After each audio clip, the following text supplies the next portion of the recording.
Welcome into the All-22 Daily. I am Chris Lombardi, and I'm joined by Ray Cotto. We're talking about linebackers today. And while I hear a lot of shade being thrown on this linebacker group, I think there are a lot of guys that have skill sets that I really like. So I'm excited to talk about them. Ray, I want you to kick us off. I think you got Daiyan Henley.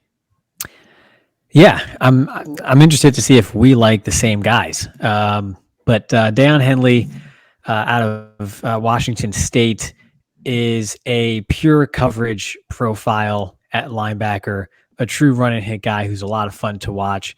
So just going through his measurements here quickly, about 6'1.5", 225 pounds.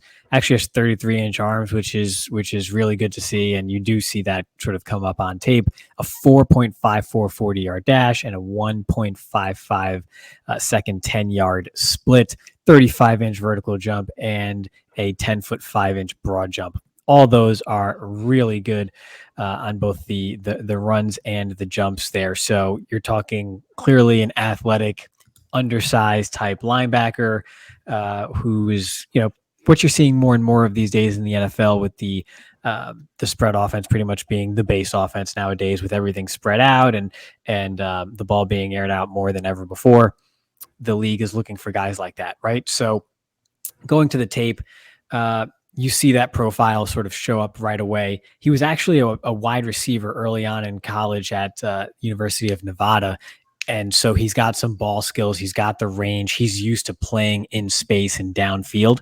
So you see good discipline in zone coverage. He knows what to look for. He has a good feel for route combos, things like that, when dropping into hook curls and things of that nature.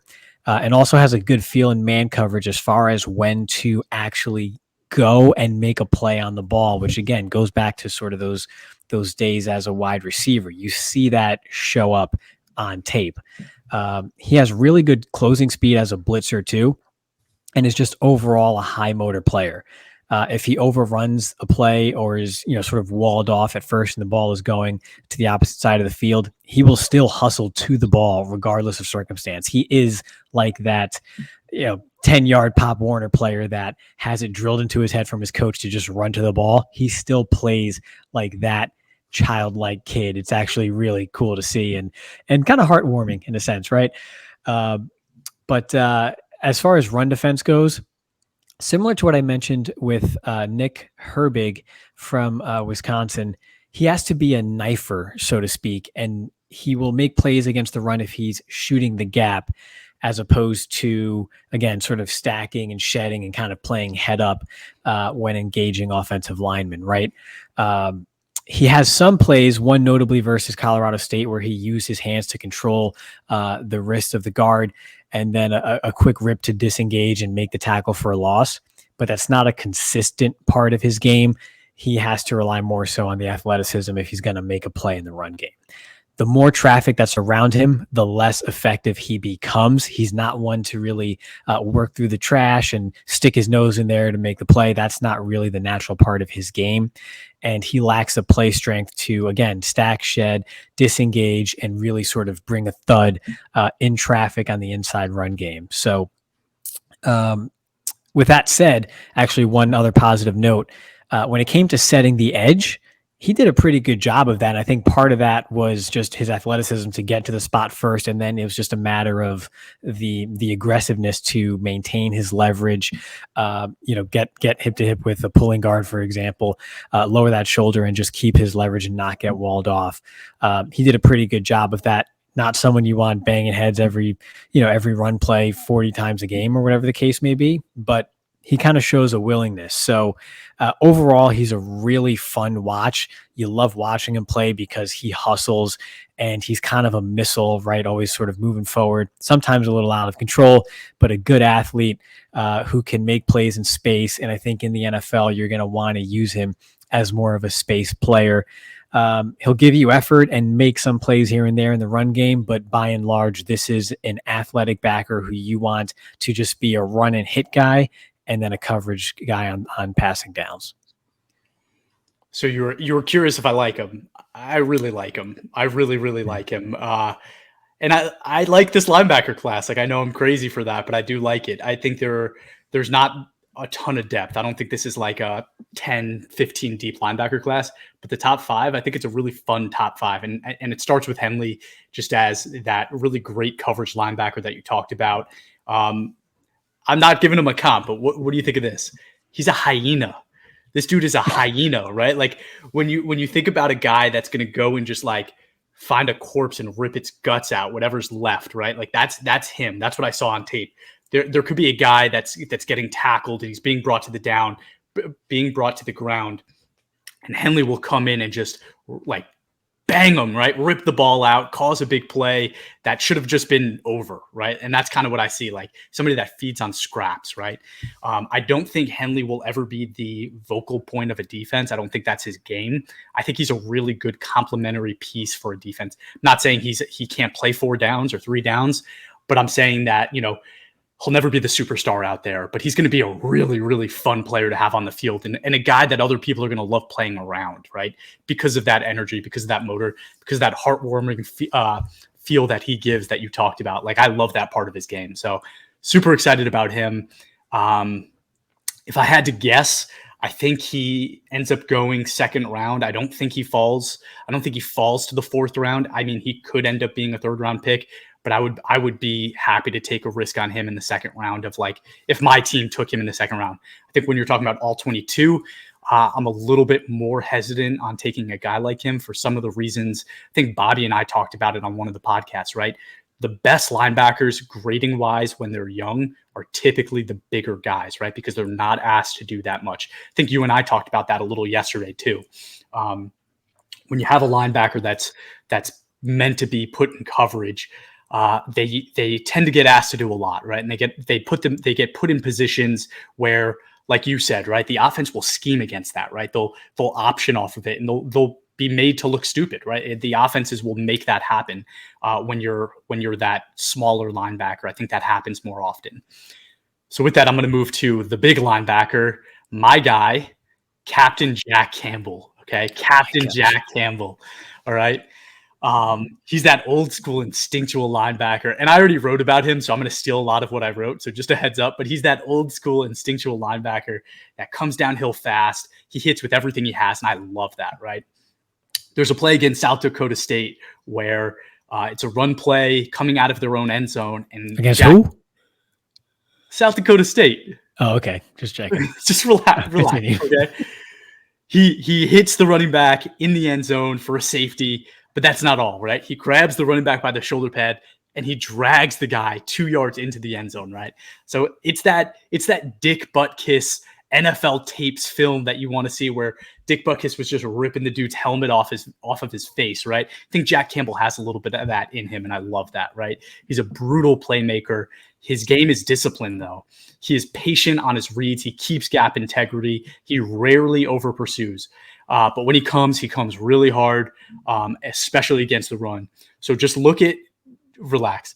Just look at his goal line stand against Kent State, where he has a big pop, and Kent State is driving into the end zone, right? He comes up, fills, and makes a big pop, and the guy ends up fumbling. The running back fumbles.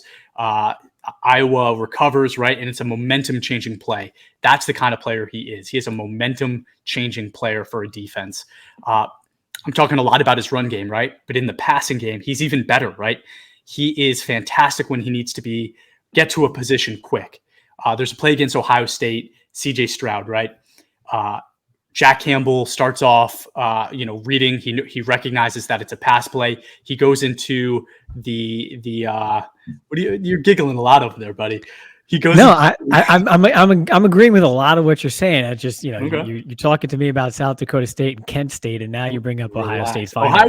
Ohio State. Yeah, finally. All right, go ahead. This is what I came for. Jack Campbell. He goes into the flat, right? He reads it. He goes to his spot. He goes to the flat. There's nothing there, right? He's instinctual enough to then drop back into the curl area, and then he starts dropping back further into kind of like that tight end streak area, right? CJ Stroud takes a risk trying to get it to his tight end. Campbell goes up with one hand, tips it to himself, and comes down with the pick. He makes a play on the ball, a play that he had no right to make, right? And that's the kind of player, again, that Campbell is. trying to think of some other situations. I saw another one against Minnesota. Minnesota, is that good enough for you? But against Minnesota, you see him again just make a really great play on a ball where he ends up coming away with it and then takes it back 75 yards for a pick six, right? He is athletic enough that at 250 pounds, he's able to take a pick 75 yards for a touchdown. Okay, so now just going to more of his kind of grading, right? Iowa rarely plays underclassmen. So Campbell, he had 2 years, right, to showcase what he can do. And in those 2 years, he definitely left his mark, right? 900 snaps as a junior, and then as a senior, he had an 87 run defensive grade and even better, 92.9 coverage grade. That was good for first among all linebackers. First among linebackers at 6'5", 250 pounds. So that's kind of the athleticism that Campbell really brings. He finished in the 90th percentile in the 3-cone drill and broad jump and had a very good vert 10-yard split and 40 time as well. So if you can't tell, I'm pretty passionate about this guy. Yeah, I like Jack Campbell a lot too. Not for what he does against South Dakota State, but I think his play resembles that when it comes to coverage ability, that of a much smaller player, but he's 6'5", 249. I think as a zone coverage player, he's fantastic. I think if you were to ISO him in man, you could have some trouble. I don't think he's that guy in the NFL to keep up in man coverage assignments with some of these tight ends or these running backs out of the backfield. I think in zone coverage, it's hard to throw over a guy like Jack Campbell because he has that length. He's, again, 6'5" as a linebacker with good straight line speed.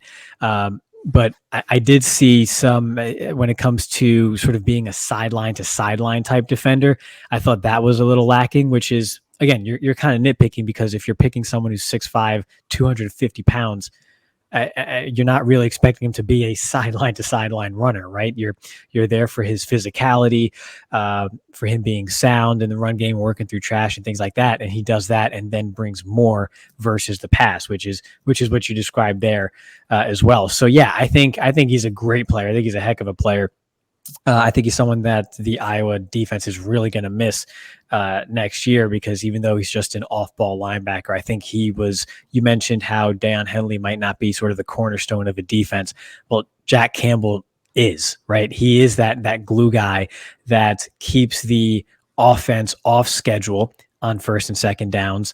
And then again, if you are going to attack him in the pass game, it can't be vertically. You got to go sideline to sideline there. But you know that, and that's what the rest of the defense is for. So if that's your man in the middle, I think you're off to a great start. I like him a lot. Also, pretty sure he's only 22 years old or so. He's not one of these 24-year-olds that we're seeing in the draft this year with COVID and everything, giving everybody an extra year. So yeah, I like his profile a whole lot. There's one thing you didn't mention that I literally thought you would absolutely mention, and that's that Henley, while he's 6 feet tall, he has 33-inch arms, right? Campbell being almost 6'5", has 31-inch arms. So just a little positive for Henley, right? And kind of goes to why he's so good in coverage, right? Because like he does have some weird length, and he's freaky. Like he's a freaky kind of athlete. Yeah. But Campbell's head is like way up here in coverage. It was like you still can't really see over him, you know? Yeah, his helmet is still in the passing lane. Yeah, I was going to say something wild, but I'm just going to contain myself. Yeah, don't. Why don't you? You already did. Oh, did I? Kick off your next guy, Drew Sanders. Yeah. So Drew Sanders from Arkansas, a guy who, as I was watching, my opinion of him changed like 2 or 3 times.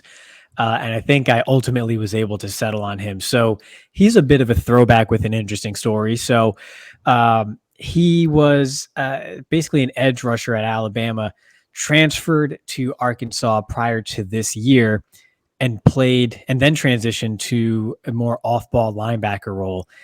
And that was it. And then declared for the NFL. So as far as like a true off-ball linebacker, he really has 1 year of experience. I mean, he did it now and again at Alabama, right? That, defenses are multiple in that regard. But as far as being a full-time linebacker, he is very new to the position. So with that, we talked about Jack Campbell and his big frame. Drew Sanders is a little over 6'4" and 1/8. 235 pounds, so not quite as stout weight wise. 32 and 1/8 inch arms and 9 3/4 hand size. So that's a little bit above average. Arm length a little bit below average for a linebacker, but into the range around that baseline. So overall, pretty big frame. Yeah, go ahead. Let me ask you a question, because I remembered what crazy thing I was going to say, and I'll say it about Drew Sanders too. When I was watching these guys' tapes, all I was thinking was, if this was 1999, these would be juiced up dudes. Like, they would have been put on the juice and they'd be coming out, and Drew Sanders would not be this like lengthy kind of guy. He'd probably be all like muscled up and we wouldn't be having this conversation. But go ahead, keep going. Yeah, probably. And then they would have gotten hurt. So instead they're on a plant-based diet and they don't eat dairy, and that's fantastic for them. So to the tape, right? You see the size on tape. You see, oh, this is a big linebacker. He's bigger than the other linebackers on the field.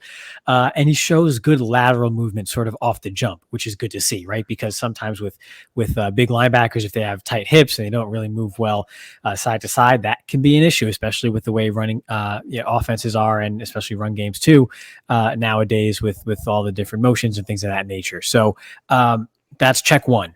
He's a good pass rusher, but could stand to more often attack the shoulder of the blocker, and he kind of too often rushes head on. And I wasn't sure if that was due to sort of how the Arkansas defense used him, where he did a lot of his blitzing and rushing right up the middle. And with their alignment, they have basically 3 down linemen, the center's covered, and then you kind of have both linebackers over the guard, like directly over the guards. So it could just be a product of how he was used.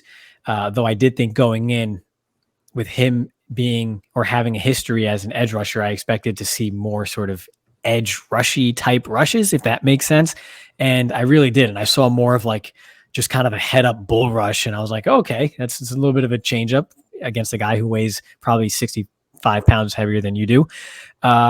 So he has a good feel in zone coverage as well. He reads the eyes of the quarterback while gaining depth, which Chris, you know this, but for our listeners, during the NFL season, at least once a week while we're watching a game, I will text you and Bobby, get depth in your drop, because there will be a pass that probably was thrown late on a comeback or something towards the sideline that a flat defender could not get under in time and make a play on that they otherwise should have.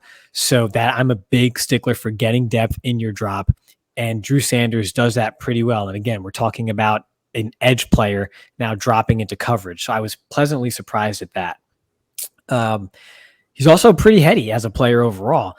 Against Ole Miss, Ole Miss ran like this sort of dummy pull. They had 2 linemen pulled to the left and then ran a toss to the running back off of right tackle. So it was essentially just a misdirection to kind of screw with the linebacker's keys. Drew followed his keys and the misdirection worked. And then a few plays later, they ran it again to the opposite side.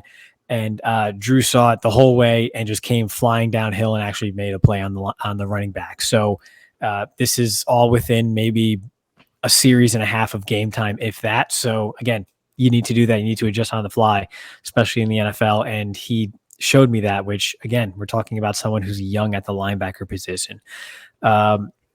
He has a quicker second step than his first. Not sure what to make of it. Just thought it was a good note and a good push-pull move when blitzing. But he's a spotty tackler. Very hit and miss. I saw him miss at least 3 or 4 tackles in just 2 quarters of play, more than once. Inconsistent hands. At times he gave too much chest to the blocker and he paid for it. He would get ridden out in those instances. So, and then again, I would watch and just sort of going through some stream of consciousness notes. I wrote down again, missing too many tackles, can afford to tighten it up. But he's also getting to the spot and he's not getting washed. So to sum it all up, I'm basically looking at a 6'4", 235-pound linebacker who moves well enough and brings you some pass rush capability and is also making plays in coverage. So I'm like, I kind of like all that. And if the only issue is inconsistent tackling, it's not that that's not a big issue because you're a linebacker, you have to tackle. but it could be, again, he's not used to playing this position. He's not being used to being put into these spots, right? To make a tackle with a guard hanging over your inside shoulder and you're trying to sort of squeeze the gap and then make a play on the running back. He's not used to that. He's used to coming off the edge and going up against offensive tackles with a little more room to work with and things of that nature. The blocker doesn't really have a full head of steam. So I kind of came away more optimistic about him than I thought I would as I was watching his tape, because I noticed he wasn't slow to the ball. He was getting to the ball, and then it was just a matter of finishing the play. And with him being so new to the position, that gives me hope. It's one of the reasons why I don't understand why people are so down on this linebacker class, because I think when you look at guys like Campbell and Sanders, the instinctual play that they play with is far greater than a lot of the guys that have been hyped up in past years. And I think that's special. Yeah, he's not a full developed linebacker yet, but he has linebacker instincts that are not easy to come by, right? He gets to the plays. He might not make the tackle yet, but he's getting to the play. And that's something that I noticed too.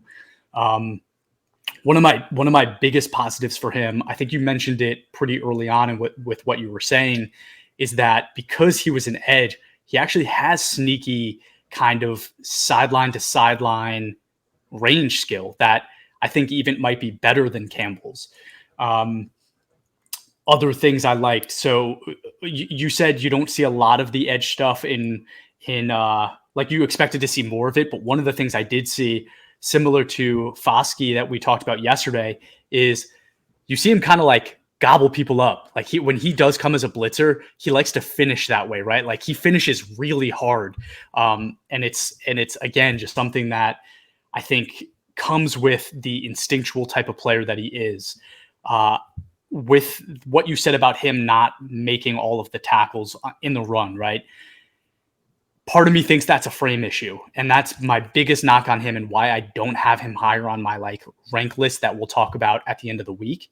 But I worry about him not being able to be strong enough making plays, right? His height is 96th percentile at linebackers. His weight is 33rd.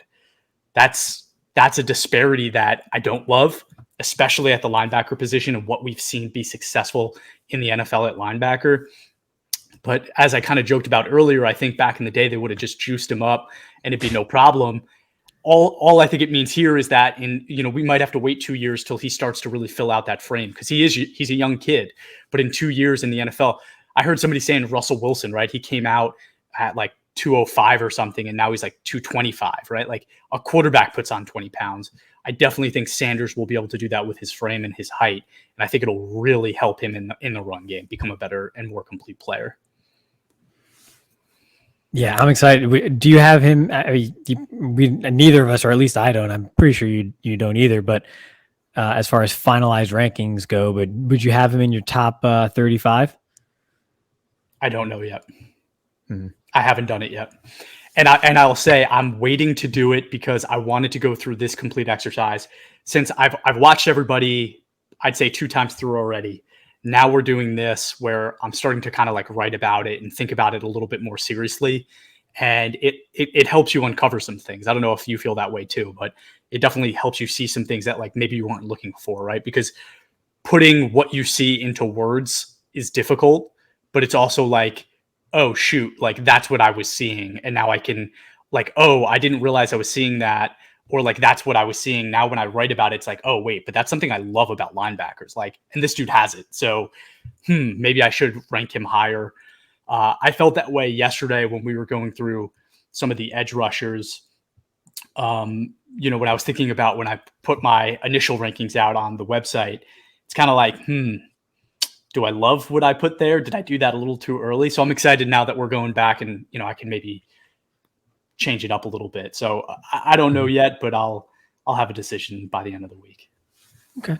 That's fair. Watching more of the off. I think I would firmly have in my top 35.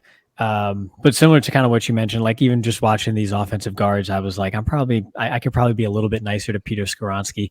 But he still should be a center. But Yeah. We'll see at the end.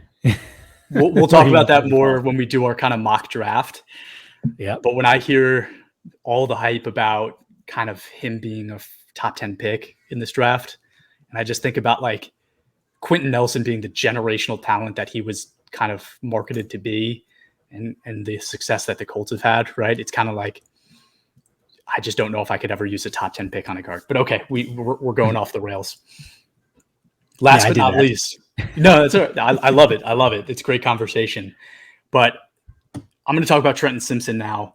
And I will say that when I first did my rankings, it was before the combine. It was just film-based, right? Trenton Simpson was my number one linebacker. Purely on tape alone. Then we get the combine results. And I think, I watched film again, and he moved down a little bit from there. But he is really another stud that's coming out of that Clemson defense, right? We talked about two guys yesterday. We're talking about another one today. We talked about Brisset a couple days ago. That Clemson defense was really underrated. And Simpson kind of profiles again as that rangy kind of pass-first linebacker, speed-first guy, kind of similar to Henley that we were just talking about before. He'll be 22 years old when the season starts, so he's currently 21. He's just over 6'2" and weighs 235 pounds. At the combine, he managed 25 reps on the bench press, had a 4.43 40, which is absolutely insane, and a 1.55-10 split, again, pretty insane. He has 3 years of experience and roughly 1,500 snaps. Love to see that. I think that's kind of like my new minimum when I'm looking at these players. Like, I really like guys that have tape. They've played snaps. They have tape. 1,500 is kind of that line for me. If you're under that, I start to worry. But if you're over that, I feel pretty good about you. So he meets that mark. He showed promise as a pass rusher as a sophomore. He had an 87.1 grade, but kind of failed to repeat that success as a junior last year. He was used a lot in coverage and was essentially an average coverage grader from a PFF perspective, And one of the weird things that I saw on his tape that I absolutely loved is he is one of the best spy linebackers I've seen, right? So they often asked him when he was dropping into coverage to keep an eye on the quarterback and be the guy that comes off of coverage to come downhill and make a play on the quarterback to corral him. He does that as well as anyone I've ever seen, right? His speed will play at the next level.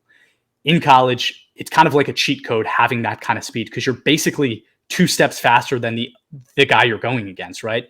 So I think that will play at the next level and will help him kind of repeat that success.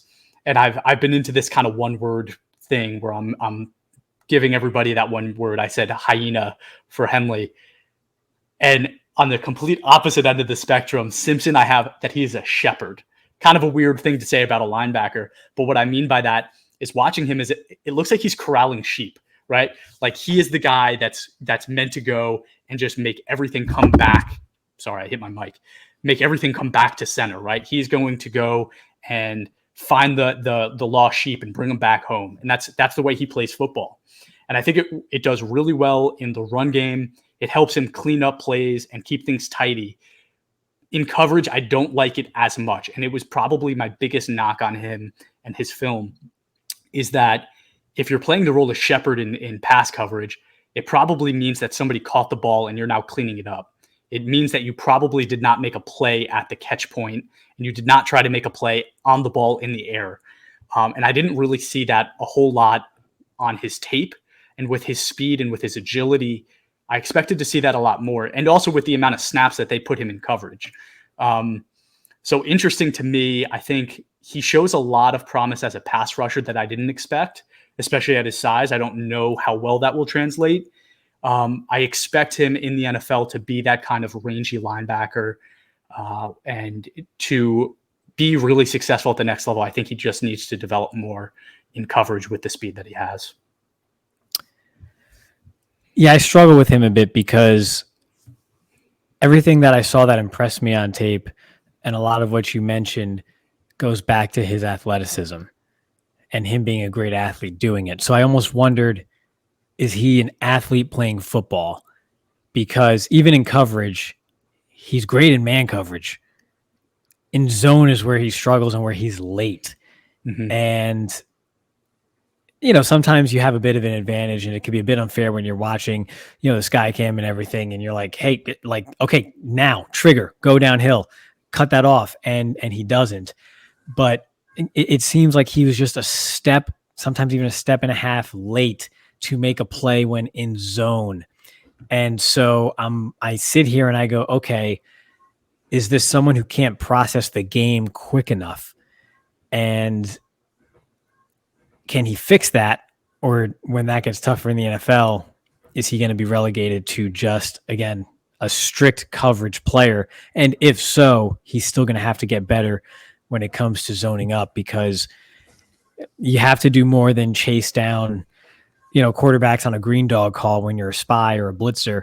If the back stays in to block on a third down, and just line up against the tight end and just chase him in man coverage. You have to be more well-rounded than that. And I'm not sure if that's going to click for him. It can, and if it does, it's great, because he's got the traits and you see it on tape. His athleticism flashes consistently. It's just he needs to be able to lean on more than that. And I was hoping to see a little bit more just plays where you have to recognize and then go make the play. I don't need to see you jump a route even for a pick six. I just need to see you recognize and trigger.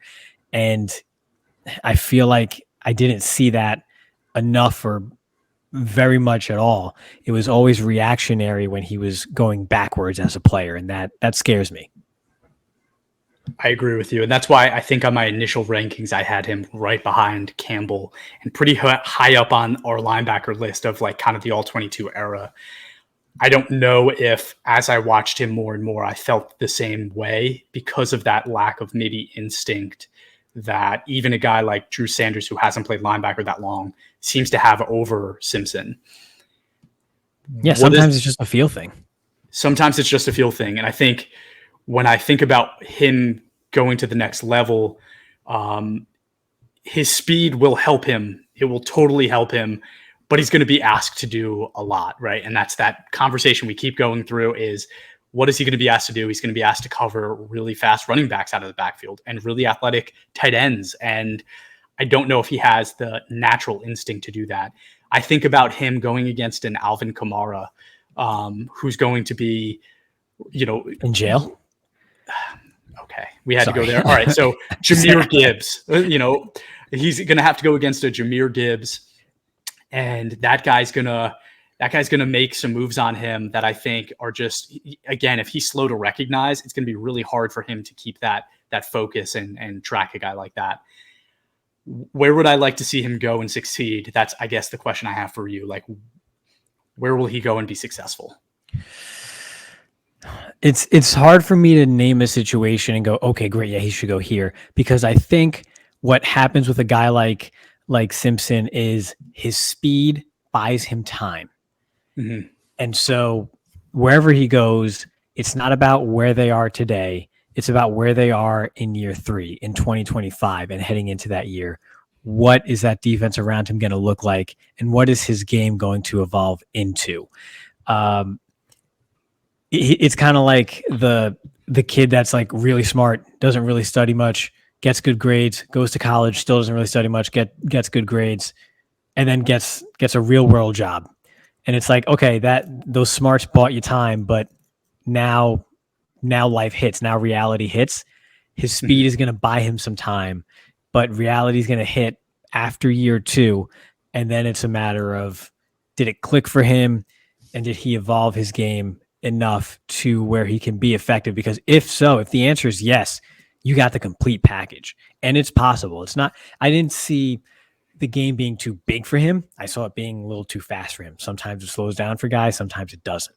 So I don't think it's fair, or I wouldn't feel comfortable in saying, hey, a certain situation as I see the league today is where he should go, because I think regardless of where he goes, he's going to be biding some time, and it's all about where things end up in 2025 for him.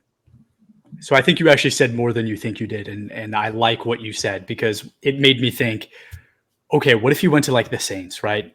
To a team that has a guy like DeMario Davis, who one of All-22's favorite players. Shout out to Demario Davis, who is that really instinctual player who plays with speed, who's not, he's not the biggest guy on the field by any means. I think he actually probably profiles pretty close in size to what Simpson does, who can maybe just be that mentor to him. And I say that kind of maybe a little too often, because I don't know if there's a lot of guys out there that really are, who knows if Demario Davis wants to mentor some kid, right? And I know that Aaron Rodgers isn't doing that. So who knows?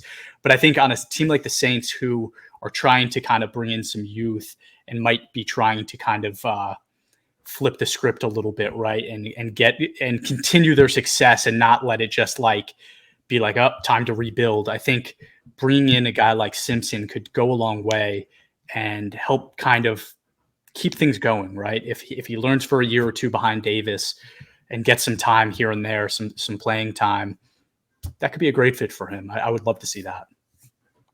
Yeah, you took it off field, which I think is good, and is a salient point. So something like that could probably have a bigger impact than whoever the heck is lining up at D tackle in front of him in 2023 and 4. Agreed. But all right, let's not go on too long, right? It's supposed to be a daily, right? We relax, okay? Relax. It's exciting. I can talk all day about these guys. We're on the defensive side of the ball. This is the fun side of the ball for this draft class. It's awesome. Mm-hmm. Exactly. That's why it's so hard to stop. But we have to. Tomorrow will be corner, which is actually what Ray and I both played.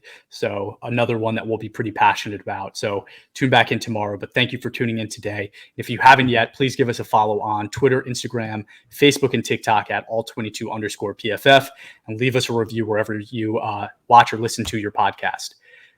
Thank you, everyone, for tuning in.